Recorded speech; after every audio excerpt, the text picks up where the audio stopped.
Hi, my name is Jabari Brisport. I'm running for City Council in New York's 35th District, and one issue that's important to me in this campaign is police reform. I believe that Black Lives Matter, and I believe many people feel the current state of affairs isn't quite working for them. They feel like they can't trust the police, and they feel like the police don't quite represent them. And while the mayor's office and the NYPD have been taking steps to work on these issues, many feel like they're not going far enough.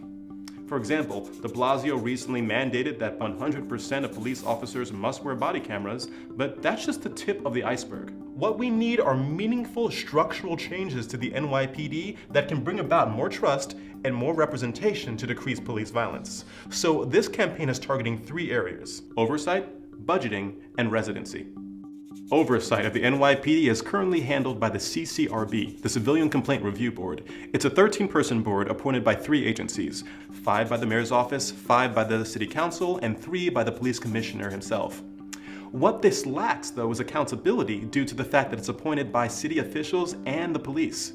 It also lacks power in that the CCRB can't discipline officers, but only refer them to be disciplined by the police commissioner. Our campaign is calling for, rather than an appointed civilian review board, an elected civilian review board, voted on by members of the communities, accountable to them with the power to discipline or fire police officers for misconduct. Number 2.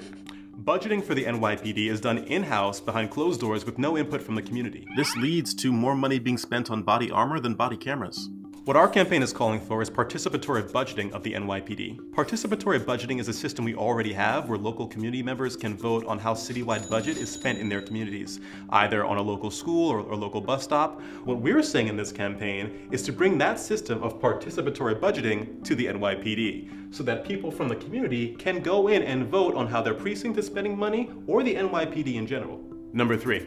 Current residency requirements only require that NYPD officers live within the 5 boroughs or surrounding counties. And while this keeps them somewhat close to home, it leads to racial disparities where the majority of Black and Hispanic officers live within the 5 boroughs, but the majority of white officers do not.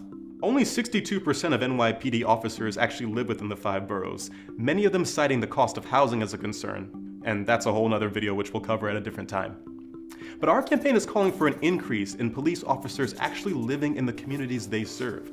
What this will do is humanize the members of those communities for police officers, and also humanize police for the communities they serve. It will also decrease commute times, which is great for cops that want to spend more time with their families.